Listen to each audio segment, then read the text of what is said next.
हिंदू धर्मातील अत्यंत पवित्र आणि महत्त्वाचा सण म्हणून महाशिवरात्रीला ओळखलं जातं. तर दरवर्षी फाल्गुन महिन्यातील कृष्ण पक्षातील चतुर्दशीला हा सण साजरा केला जातो. तर शास्त्रानुसार 15 फेब्रुवारी 2026 रोजी महाशिवरात्री सगळीकडे साजरी केली जाईल आणि ते शुभ ठरेल असं सांगितलं गेलेलं आहे. तर भगवान शिव आणि माता पार्वतीच्या विवाहाचा हा पावन दिवस आपल्या देशभरात अगदी मोठ्या उत्साहाने साजरा केला जातो. तर पंचांगानुसार चतुर्दशी तिथीची सुरुवात 15 फेब्रुवारी 2026 रोजी सायंकाळी 5:04 सुरू होत आहे आणि या तिथीची समाप्ती 16 फेब्रुवारीला सायंकाळी 5:34 संपणार आहे. तर महाशिवरात्रीच्या पूजेमध्ये निश्चित काळ म्हणजेच मध्यरात्रीच्या पूजेला अनन्यसाधारण महत्त्व असतं आणि हा योग 15 फेब्रुवारीच्या रात्री आहे. त्या शास्त्रानुसार याच दिवशी महाशिवरात्री व्रत आणि पूजा करणं फलदायी मानलं जातं. आणि महाशिवरात्रीला रात्रीच्या 4 प्रहरात महादेवाची उपासना केल्यास आपल्या सर्व मनोकामना पूर्ण होतात असं सुद्धा मानलं जातं. तर महाशिवरात्रीच्या दिवशी सकाळी लवकर उठून आपल्याला स्नान करायचं आहे आणि या दिवशी आपल्याला उपवास करायचा असतो आणि तसा संकल्पसुद्धा करायचा असतं. त्यानंतर आपण शिवलिंगावरती सर्वप्रथम गंगाजल किंवा शुद्ध पाण्याचा अभिषेक करत असतो आणि त्यानंतर आपल्याला रुद्राभिषेक तुम्ही करू शकता. रुद्राभिषेकमध्ये दूध, दही, तूप, मध, साखर अशा पद्धतीने अभिषेक करून पुन्हा शुद्ध पाण्याने आपल्याला शिवलिंग आहे ते स्वच्छ करायचं असतं. तर शिवाला प्रिय असलेलं बेलपत्र, त्याचबरोबर धतुरा, पांढरी मंदाराची फुले, भस्म आणि अक्षता अर्पण करायचे असतात. तर पूजा करताना आपल्याला ओम नमः शिवाय किंवा महामृत्युंजय मंत्राचा मनोभावे जप करायचा असतो आणि शेवटी शंकराची आरती करून पांढऱ्या मिठाईचा किंवा फळांचा नैवेद्य तुम्ही दाखवू शकता. तर धार्मिक मान्यतेनुसार महाशिवरात्रीलाच भगवान शिव आणि माता पार्वती यांचा विवाह संपन्न झाला होता. याच दिवशी शिवाने वैराग्य सोडून गृहस्थ आश्रमात प्रवेश केला. शिवपुराणानुसार याच रात्री महादेव पहिल्यांदा लिंगोद्भव रूपात आलेले होते. तर अग्निस्तंभ किंवा ज्योतिर्लिंग म्हणून ते प्रकट झाले होते.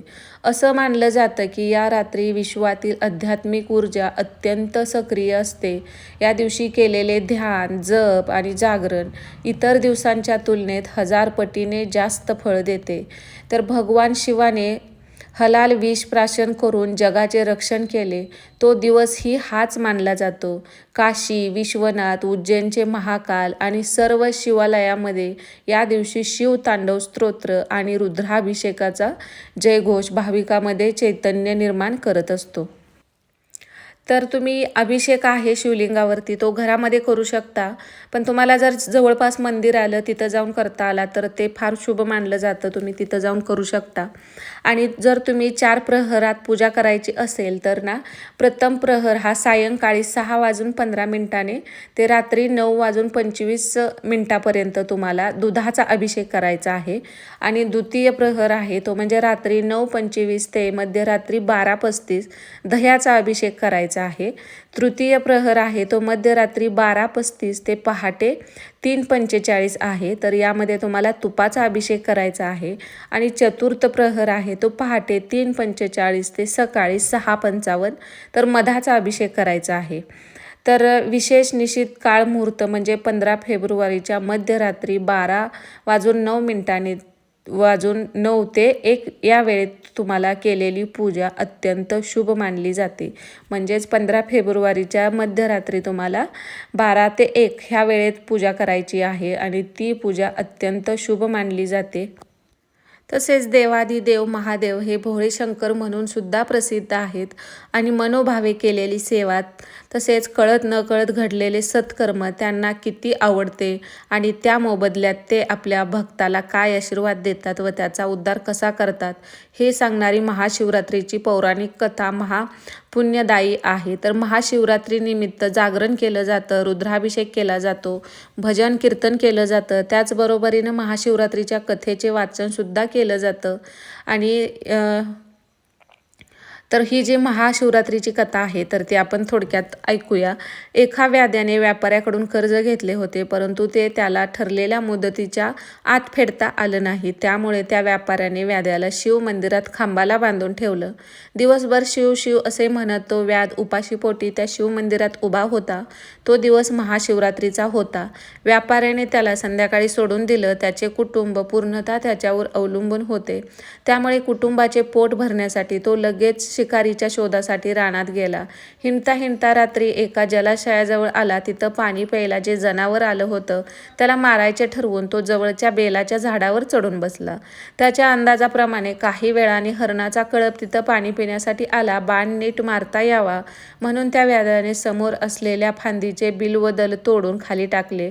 तिथंच खाली असलेल्या शिंकराच्या पिंडीवर ते पडले. हरणांना व्याध्याची चावल लागून ती तिथून पळून गेली. पहाटे पुन्हा एक हरिण आणि 2 हरणी त्या जलाशयावर आल्या. त्यावेळी तो व्याध आहे तो त्यानं बाण मारणार. तोच त्या हरणीनं मनुष्यवाणीत त्याला विनंती केली, हे व्याधा, आमची पाडसी घरी एकटी आहेत. आम्ही घरी जाऊन त्यांना दूध पाजून परत येतो. काही वेळानंतर पाडसासह तो सगळा कळप पुन्हा व्याध्याकडे आला. त्यापैकी प्रत्येक हरण व्याध्याला इतरांना सोडून दे, मला मार असं सांगत होतं. त्यांचे परस्परावरील प्रेम पाहून व्याध्याने त्यांना मारण्याचा विचार बदलला. त्याने प्रेमपूर्वक पूर्ण कुटुंबाला अभय दिले. त्यांना परत पाठवले. स्वतःचे धनुष्यबाण तोडून टाकले. अशा रीतीने रिकाम्या हाताने परंतु समाधानी वृत्तीने तो घरी परतला. त्या महाशिवरात्रीच्या पुण्यवान दिवशी त्याचा उपवास घडला, सत्कार्य घडलं, जागरण घडलं आणि बिल्वदलांनी पूजा घडली. अनायासे त्याच्या हातून व्रत घडले. त्यामुळे भगवान शिवशंकर प्रसन्न झाले. त्यांनी व्याध्याचा आणि त्या हरणाचा कुटुंबाचा उद्धार केला व त्या सर्वांना आकाशात स्थान दिले. त्यांचे दर्शन आपल्याला मृग नक्षत्रावर घडते. हे सर्व जीव शिवाशी एकरूप झाले आणि शिवधामी गेले. ही कथा मार्मिक शिकवण देते. जसे पारधेचे त्या रात्री हृदय परिवर्तन झाले, तसे आपणही आपलं आत्मचिंतन करून आपलं हृदय परिवर्तन करावं आणि शिवामृत व्हावं. आपल्याही जीवाचा उद्धार होऊन आपल्याला मरणोत्तर शिवधामात जागा मिळावी, यासाठी आपण ही मनपूर्वक प्रार्थना करूया आणि सत्कार्य करत शिवकृपेस पात्र होण्याचा प्रयत्न करूया. तर अशी ही छोटीशी कथा होती. या कथेचा जो भावार्थ असतो तोच मेन म्हणजे महत्त्वाचा आपण समजून घेतला, की आपल्याला आपण जी सेवा करतो त्याचं फळ किंवा आपली सेवा कशी झाली पाहिजे हे सुद्धा आपल्याला त्यातील मर्म कळून जातं. तर उद्या सगळ्यांचा महाशिवरात्रीचा उपवास असेलच. सगळ्यांच्या घरात ही पूजासुद्धा केली जाते. तर तुम्हा सगळ्यांना महाशिवरात्रीच्या खूप खूप शुभेच्छा. आणि महाशिवरात्रीचा उपवास हा आपण रात्री सोडत नाही, तर पूर्ण दिवस हा उपवास केला जातो. या उपवासाला शक्यतो भगर खात नाहीत.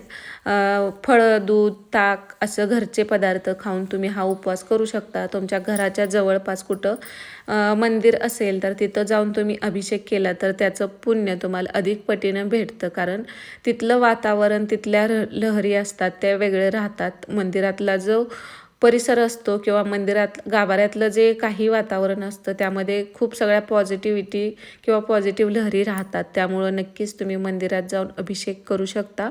हर हर महादेव.